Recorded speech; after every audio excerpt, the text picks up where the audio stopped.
The town of Elk Ridge, with its quiet streets and rows of small, worn houses, lay under a heavy blanket of darkness. The clock tower chimed midnight, its hollow sound spreading across the sleepy neighborhood. Inside a dim police station, Serena Turner sat at her desk, the only light flickering from her monitor. Her uniform, slightly faded at the edges, clung to her frame as she shuffled through overdue paperwork. The evening had been quiet, and quiet was a luxury for Serena. Until the phone rang. The dispatcher's voice was shrill. Fire. Eastwood Lane. Residential area. Multiple occupants. Possible children trapped inside. Serena bolted to her feet. She grabbed her hat and keys in one swift motion. Fire department on their way? Dispatch says they're delayed. Something about resources stretched thin tonight. Serena didn't wait to hear the rest. She was already out the door, her boots pounding against the pavement as she ran toward her patrol car. The flashing red and blue lights cut through the darkness as Serena sped through empty streets. Her gut churned. Eastwood Lane was where the Turner family, new to the area, lived. Serena had seen the children from afar during her patrols, 7 little girls, all black like her. Seeing black families in Elk Ridge was rare, and the tension lingered wherever they went. As she approached Eastwood Lane, the night erupted into a glowing inferno. Flames consumed a 2-story house, spewing black smoke into the sky. The fire danced wildly, its hunger insatiable. Neighbors stood at a distance, watching but not acting, their faces pale with fear. "Where's the fire department?" Serena yelled to no one in particular as she leapt from her car. The heat hit her like a wall. They're coming, I think," stammered a man with a beer bottle in hand. Serena didn't hesitate. She sprinted toward the house, flames crackling and windows shattering from the heat. A faint sound stopped her in her tracks. Cries. Children's cries. "Help! Somebody! Help us!" The voice was faint, almost drowned out by the roar of the fire. Serena looked around. None of the neighbors moved. Their expressions were frozen, conflicted. She felt anger boil within her. But there was no time to argue with cowards. Her breath hitched as she shouted into her radio. "This is Officer Turner. House fully engulfed. Children inside. I'm going in." "Serena, wait." The dispatcher's panicked response fizzled as Serena plunged forward. The front door had already collapsed into ash. Serena crouched low, pulling her jacket up to shield her mouth and nose. The heat was suffocating, the air thick with smoke and charred debris. Each step forward was a battle against instinct screaming at her to turn back. "Hello? Can you hear me? I'm here to help." A small voice whimpered from the back corner of the living room. Serena moved toward it, stumbling as the floorboards groaned beneath her boots. She found them huddled together, 7 girls, soot-covered and terrified, pressed into a corner where the flames hadn't yet touched. The oldest girl, Tyra, had her arms wrapped protectively around the others. Her wide, tear-streaked eyes locked onto Serena's face, brimming with distrust and defiance. "Come on, we're getting out of here." Serena coughed, extending her hand. Tyra didn't move. "How do we know you won't leave us?" Her voice, despite trembling, held a stubborn edge. Serena's heart squeezed. "I swear I won't leave. Trust me, I'm here to help." Behind Tyra, little Maya, no more than 5 years old, began to cry. "I don't want to die. I don't want to die." "You won't," Serena snapped, her voice steady despite the chaos. "We're walking out of here together. I promise." The flames roared closer, biting at the walls. One of the younger girls screamed as a piece of the ceiling collapsed nearby. Serena acted on instinct. She scooped Maya into her arms and motioned to Tyra. "Help me get them out. You're strong, I can see that. We need to move now." Tyra hesitated but eventually nodded, urging her sisters to follow. Together, Serena and the girls weaved through the smoke and debris. The fire hissed and snapped, chasing them with greedy fingers. Serena's lungs burned with every breath, but she forced herself forward. Just as they reached the porch, the house groaned, the structure giving way. Serena pushed the girls forward. "Run, keep running, don't look back." She barely made it out as the house collapsed behind her in a thunderous crash. The girls huddled on the lawn, coughing and crying, their small bodies trembling. Serena dropped to her knees, gasping for air as sirens finally wailed in the distance. The neighbors remained at a distance, whispering among themselves. Some looked at Serena with disbelief, others with suspicion. The oldest girl, Tyra, looked at Serena through wary eyes. Why did you save us? You don't even know us. Serena, still catching her breath, wiped ash from her face. Because no one else would. The fire trucks arrived, too late to save anything but the smoldering ruins. Paramedics checked over the girls. But the children had no one to turn to. Their parents were gone. Serena sat on the curb, watching as officials murmured among themselves. One of the social workers, a middle-aged white woman, approached her with disdain thinly veiled under professionalism. Officer Turner, thank you for your quick actions tonight. Those girls need someone to care for them, Serena said sharply, gesturing toward the huddled children. Who's stepping up? The social worker's face turned tight. They'll be placed into care. We'll handle it. Serena noticed the sideways glances from others. The unspoken, not our problem. She knew what would happen to the girls. They'd be split up, bounced between foster homes, abandoned by a system that didn't want to see them succeed. Serena stood, resolve hardening in her chest. She looked at Tyra, who clung to Maya and glared at anyone who came too close. I'll take them. The social worker blinked. Excuse me? I said, I'll take them. All of them. The social worker laughed nervously. You can't be serious. 7 children? On a police officer's salary? Serena stared her down. Watch me. Serena's old sedan creaked under the weight of its passengers as she drove the 7 girls back to her house. The streetlights flickered past, casting faint glows on tired, tear-streaked faces. The car was silent except for the occasional sniffle and Maya's quiet whimpers. Serena glanced at the rearview mirror. Tyra sat in the farthest corner, her arms wrapped around her knees. Her eyes, sharp and wary, flicked toward Serena whenever she glanced back. The leader, the protector. Naomi stared out the window, her fingers tracing invisible lines on the glass. The dreamer, Callie sat rigid, her small hands balled into fists. The fighter, Kara, Kyle, and Amani were huddled together, visibly shaken, trying to find comfort in one another.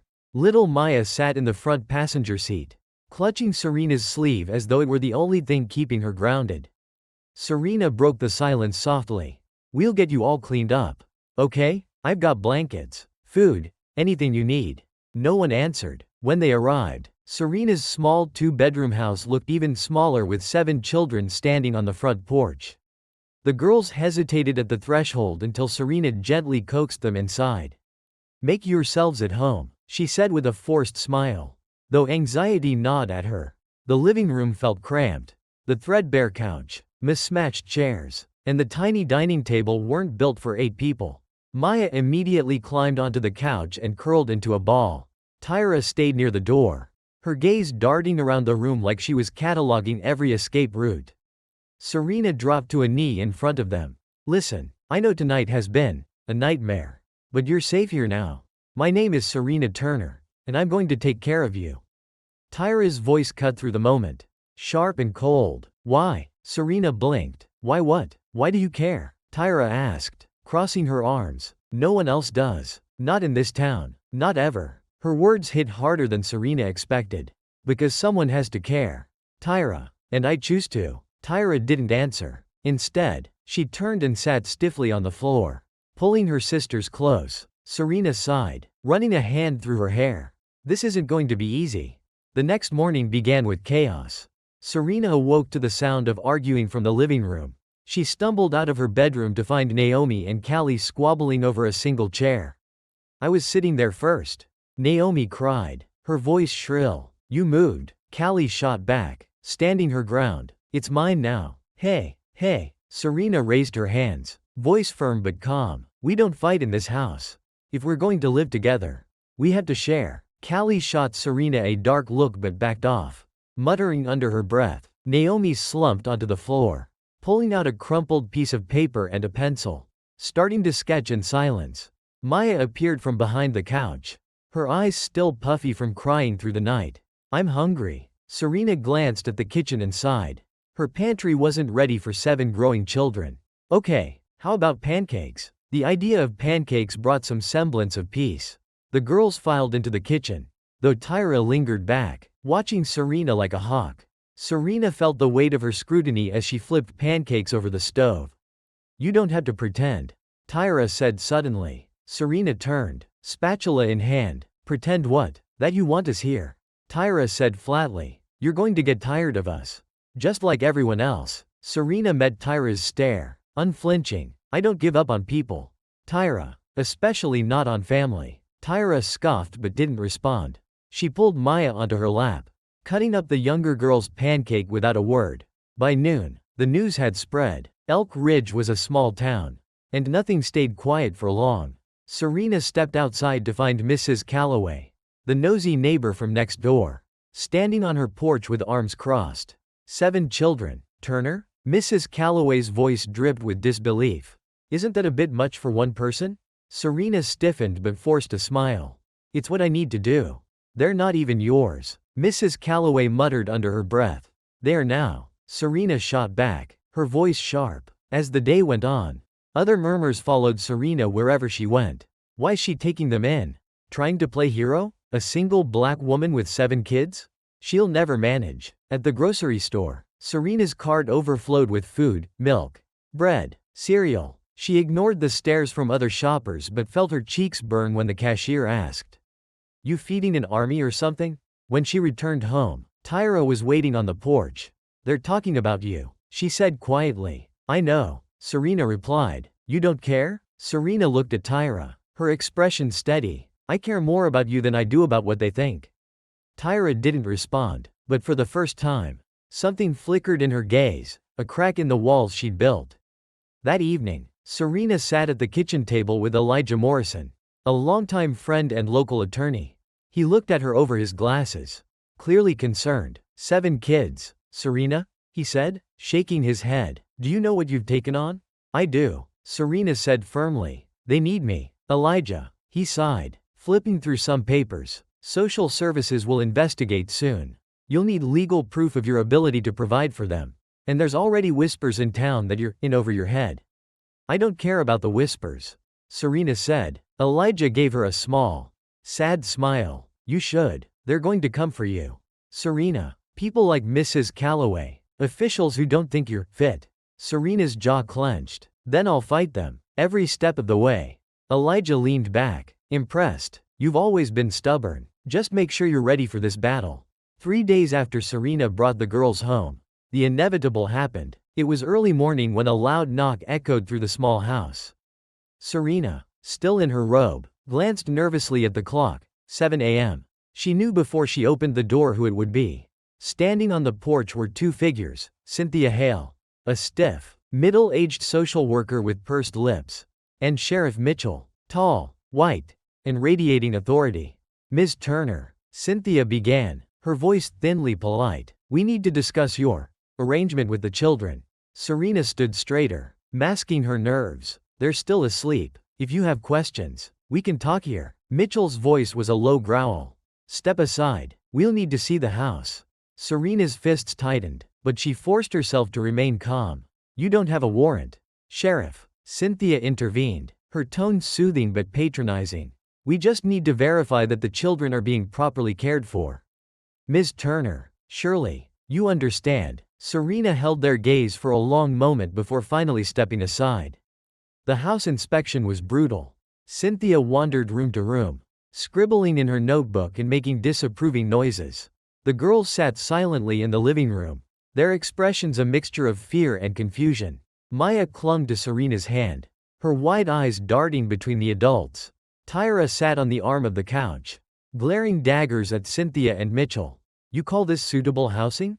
Cynthia asked pointedly, gesturing toward the small, shared bedrooms. 7 children packed into this tiny space. "It's what I have," Serena said firmly, "and I make it work." Mitchell loomed in the doorway, his presence unsettling. "You know, Turner, there are rules about this sort of thing. You think you're doing these kids a favor, but you might just make things worse for them." Serena's voice was low and dangerous. "I saved their lives. Don't lecture me about favors." "Saved them?" Mitchell smirked. "Or is this about playing the hero?" Tyra couldn't hold back any longer. She stood abruptly, her voice sharp and angry. "She's more of a hero than you'll ever be." "Tyra," Serena said gently, placing a hand on her arm. Mitchell's smirk faded, but Cynthia interrupted before the moment could escalate. "We'll need to follow up with a formal hearing to determine whether this arrangement is sustainable." Ms. Turner. Serena's heart sank, but she kept her face neutral. Fine, I'll be ready. As they left, Tyra turned to Serena, her eyes blazing. They're trying to take us away. Aren't they? Serena kneeled in front of her, meeting her gaze. I won't let that happen. I promise. That evening, Elijah Morrison sat at Serena's kitchen table again. A pile of paperwork spread between them. The tension in the room was palpable as Serena pored over documents. They're going to come at you from every angle, Elijah warned, pushing his glasses up his nose. Financial stability, emotional capacity, housing conditions, you name it. I've faced worse, Serena muttered. Elijah sighed. This is different. You're not just fighting for yourself, you're fighting for them. He nodded toward the living room, where the girls were quietly playing a board game. We need to prove that you can give them a stable, loving home. The court won't care about your heart, they'll care about the facts. Serena looked up at him, determination flashing in her eyes. Then we'll give them the facts. I don't care what it takes. Word of the upcoming custody hearing spread quickly through Elk Ridge. Some in the community rallied around Serena, offering quiet encouragement and donations of food or clothing. But others weren't so kind.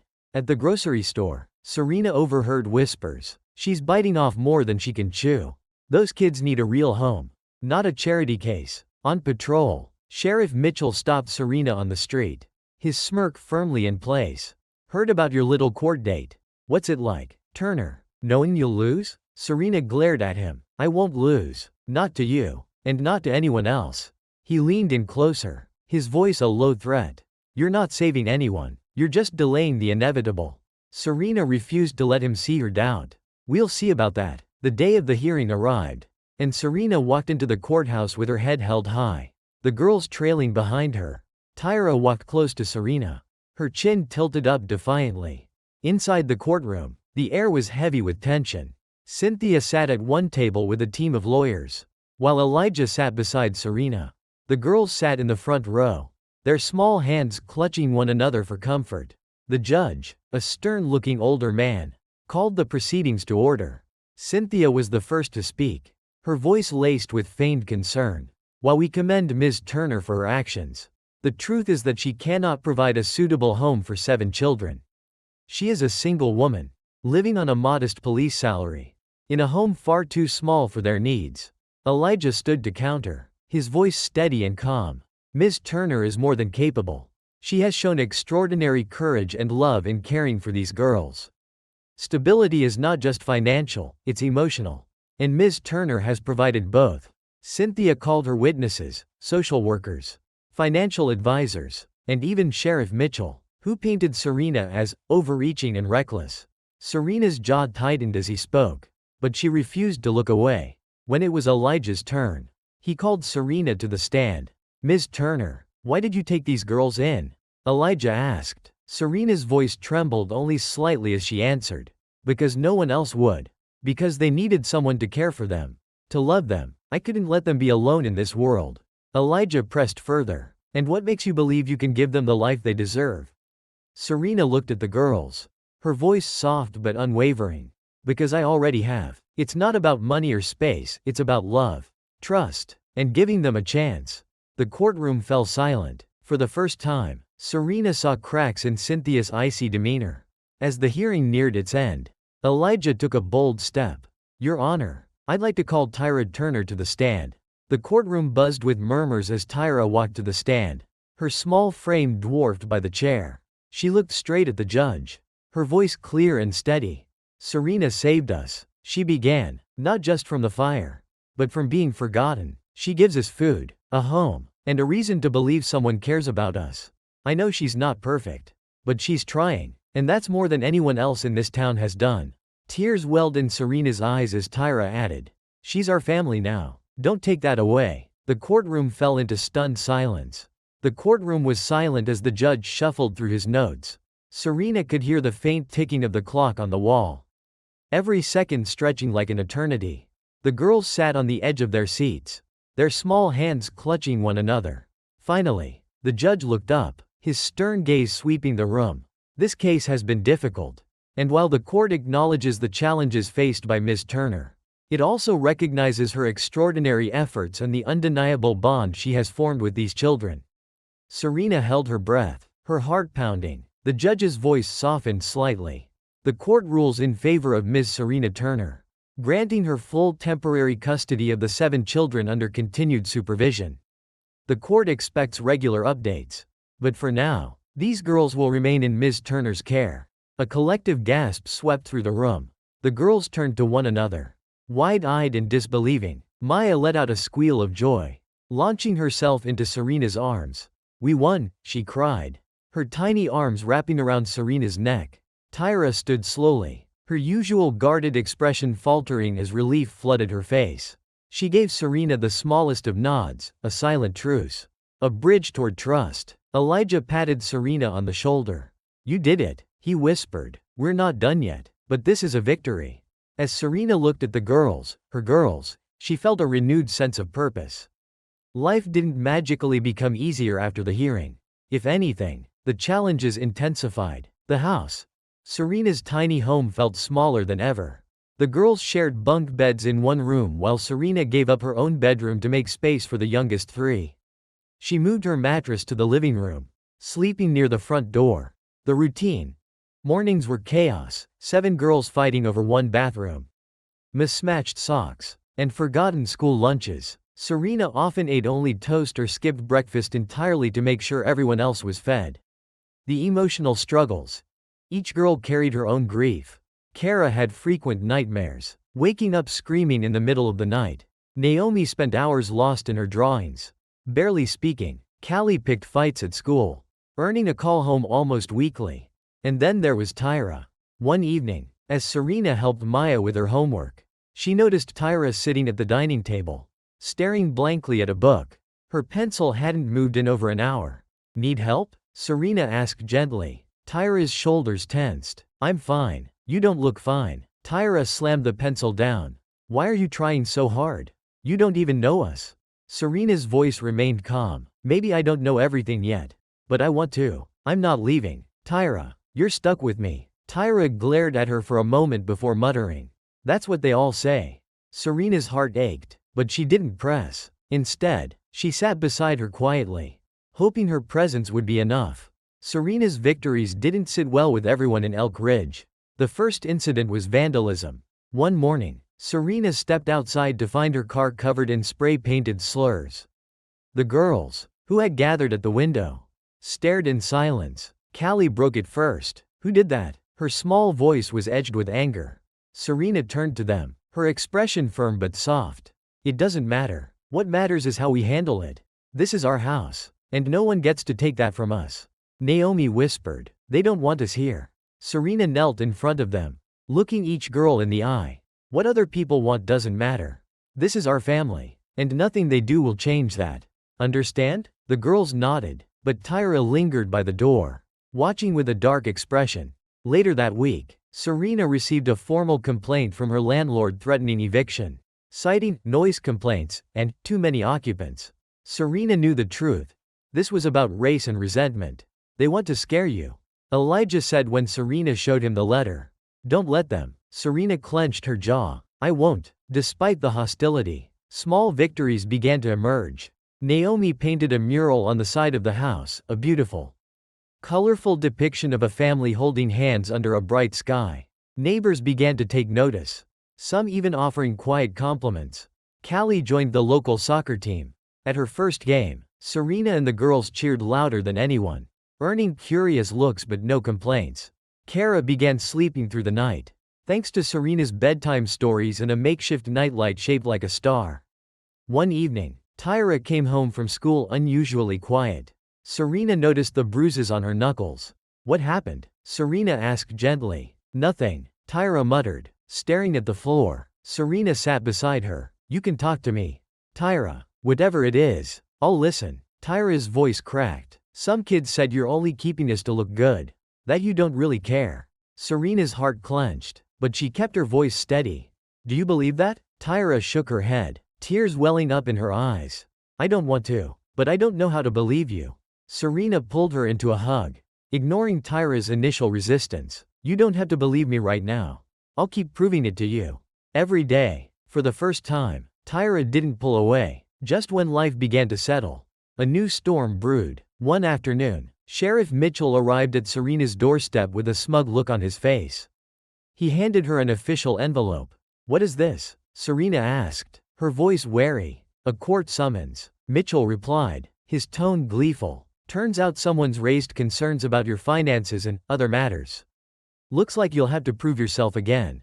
Turner. As Mitchell walked away, Serena's hands trembled. She looked back at the house, the girls' laughter echoing faintly from inside, and knew this fight was far from over. The summons felt heavier than the paper it was printed on. Serena sat at the kitchen table, rereading the words, her heart pounding in frustration. Someone, likely Sheriff Mitchell, had filed a new complaint questioning her finances, housing conditions, and even her ability to care for the girls. The court date loomed a mere 2 weeks away. As she stared at the letter, Tyra appeared in the doorway. "What happened?" Serena hesitated but finally handed her the paper.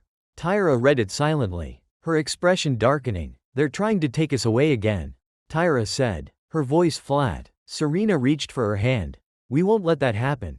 Tyra, I promise you, we'll fight this." Tyra yanked her hand back, anger flashing in her eyes. "You don't get it. They'll never let us stay. People like you, like us, don't get to win." Serena flinched but didn't look away. "We will win because we have each other. And I won't stop fighting for you, no matter what they throw at us." Tyra stared at her for a moment, then stormed off. That evening, Elijah came over to discuss their strategy. Serena, exhausted but determined, showed him the summons. "It's Mitchell," Elijah muttered, his brow furrowing. "This isn't just about you taking the girls in. He's digging for something else, anything to discredit you." "Why? What does he want?" Serena asked. Elijah hesitated. "Power. Control. People like Mitchell can't stand seeing someone like you defy them, stand up to them, and win." Serena clenched her jaw. "Then we'll dig too. He's hiding something. Elijah, I can feel it." Elijah nodded. "I'll start looking into his records. You focus on the girls and getting ready for court." Over the next week, Serena balanced preparing for court with caring for the girls. The weight of the situation hung heavy in the air, but Serena refused to let it break her. Naomi spent more time painting, creating hopeful murals that Serena praised endlessly.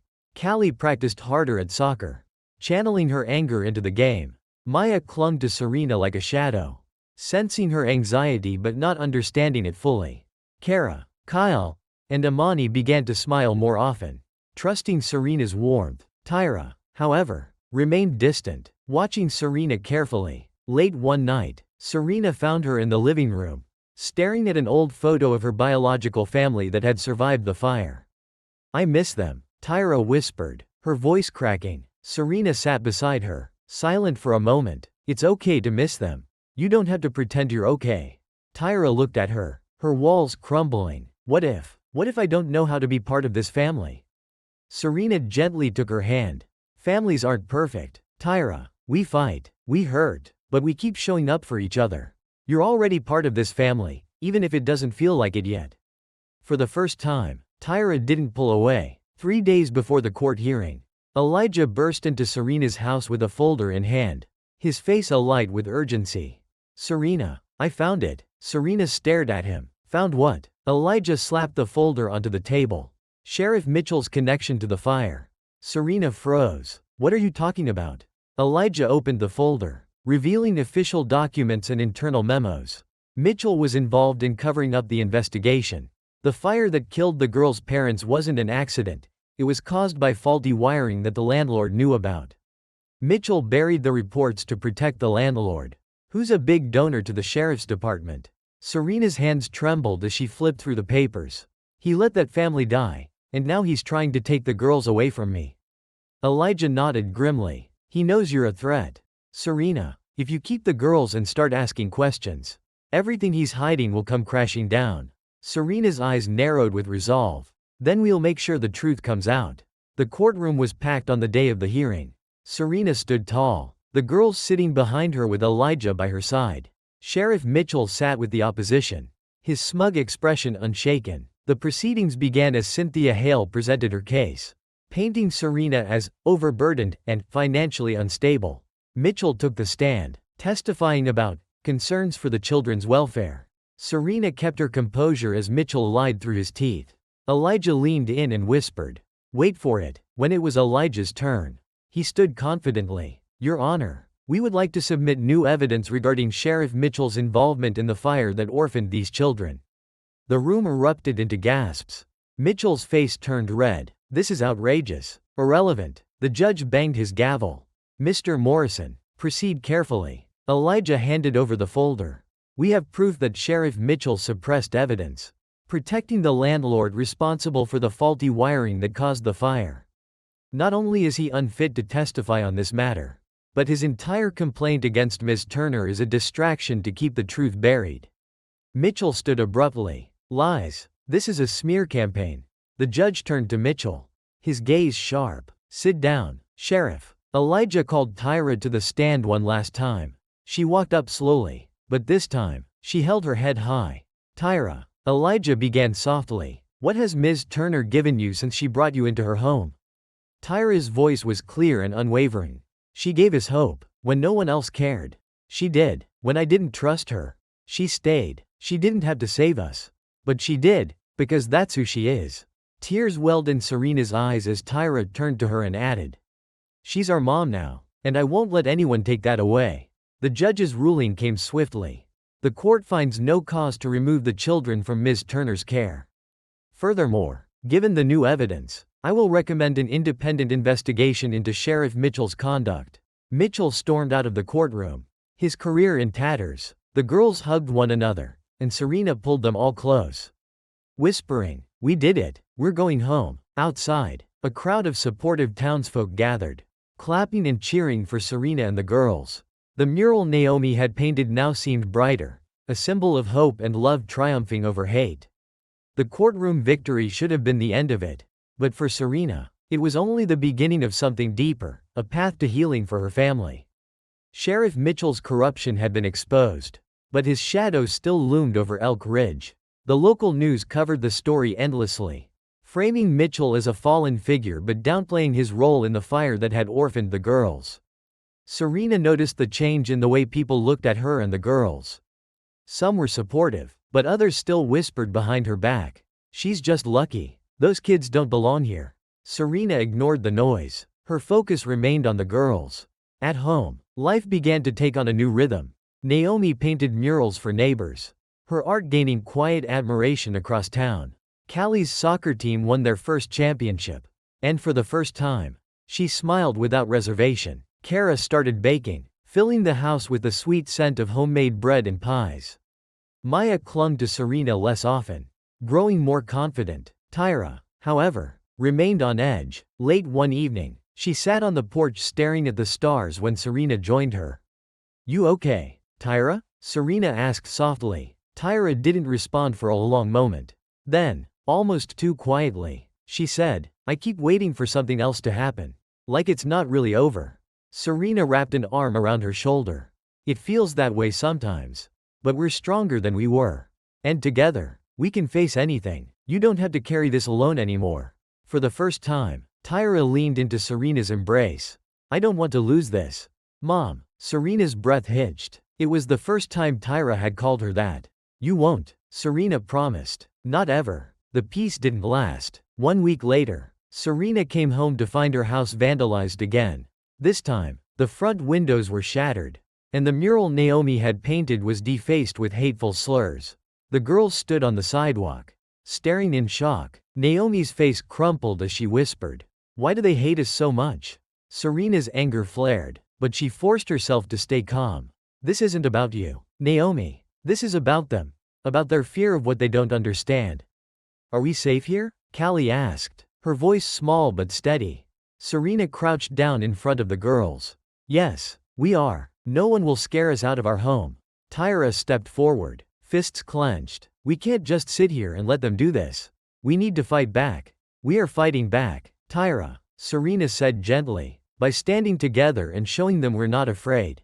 That's how we win." Tyra didn't look convinced, but she didn't argue. The vandalism stirred something in the community.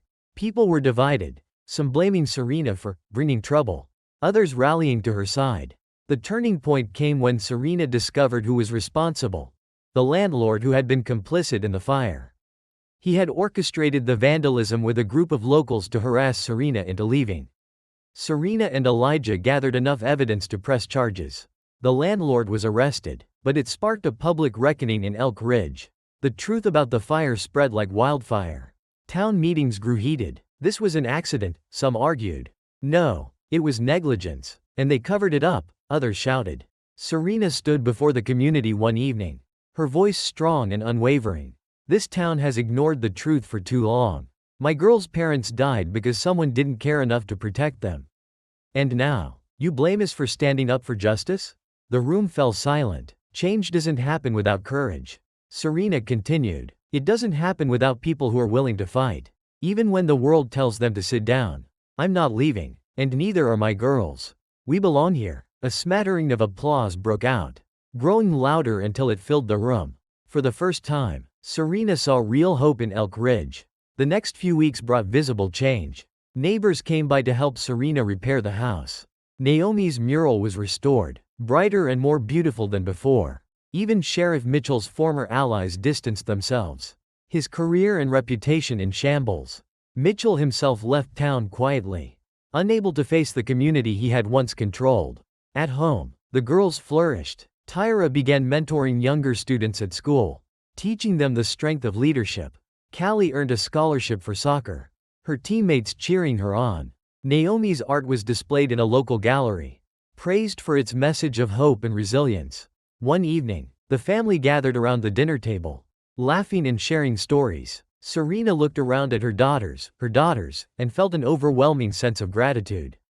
Tyra caught her looking and smirked. What? Nothing, Serena said, smiling warmly. I just love you all so much. Maya giggled. We love you too, Mommy. For the first time in a long time, Serena felt like she could breathe. Years later, the house in Elk Ridge had become a symbol of resilience. Serena, now older and grayer, sat on the porch as her grown daughters gathered for a surprise celebration. Naomi, Callie, Kara, Kyle, Amani, Maya, and Tyra, now successful women, had organized the event to honor their mother. Tyra stepped forward, her voice steady and filled with emotion. Mom, you didn't just save us from that fire. You saved us from a world that tried to tear us down. You taught us what it means to fight, to love, and to believe in ourselves. Serena's eyes filled with tears as each daughter shared their gratitude. Naomi held up a painting she had made of Serena holding all 7 girls, a symbol of love and family. Callie spoke of Serena's strength and the sacrifices she had made. Maya hugged Serena tightly, whispering, "You're still my hero." Finally, Tyra looked at her mother with a soft smile. "We wouldn't be here without you. Mom, thank you for never giving up on us."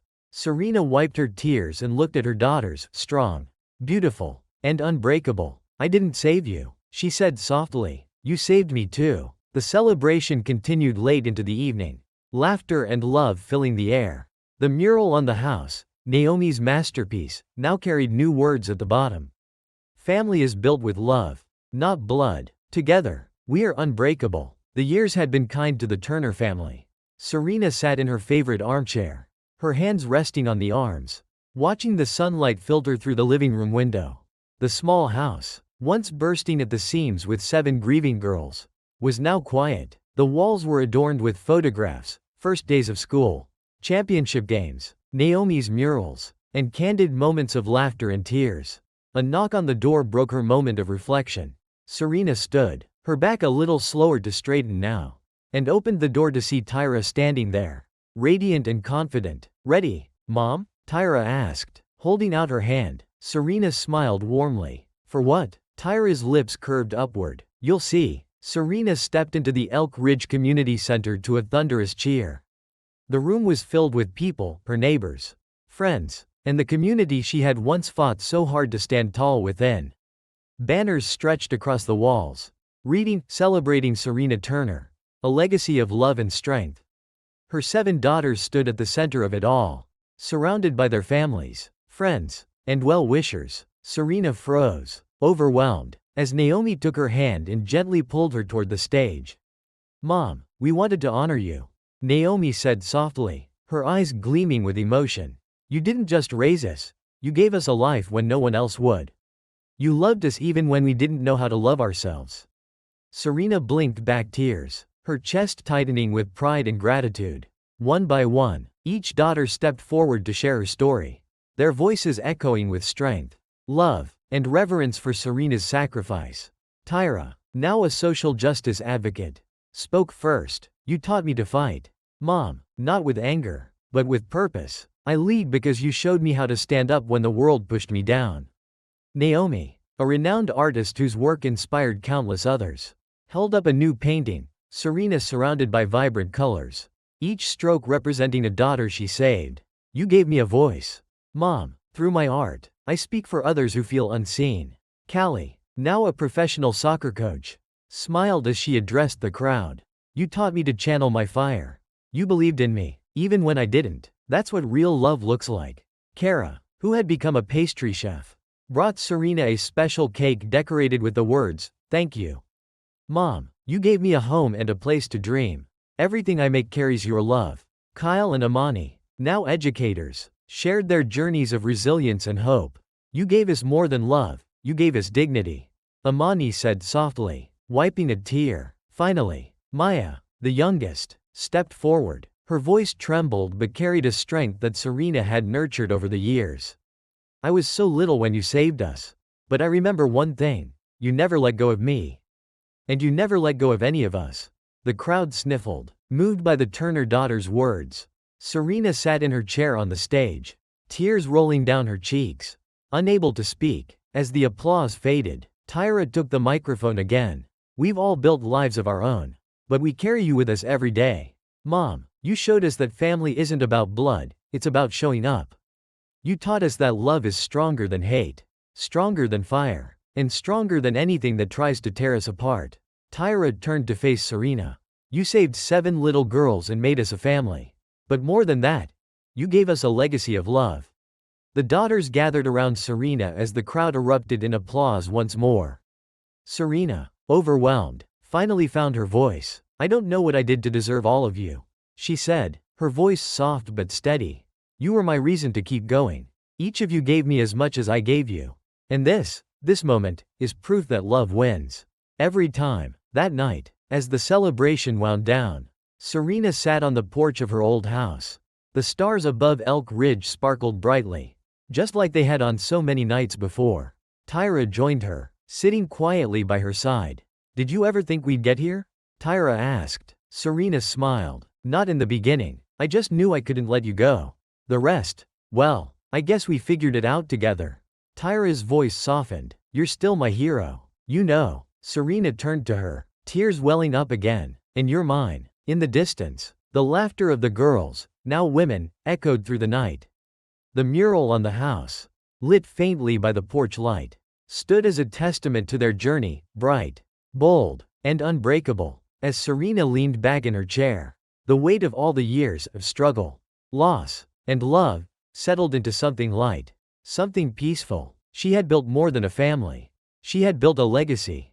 And no fire, no hatred, and no injustice could ever take that away. Final scene. The mural fades into focus, revealing its new words painted by Naomi. Love is the fire that rebuilds us. Together, we rise.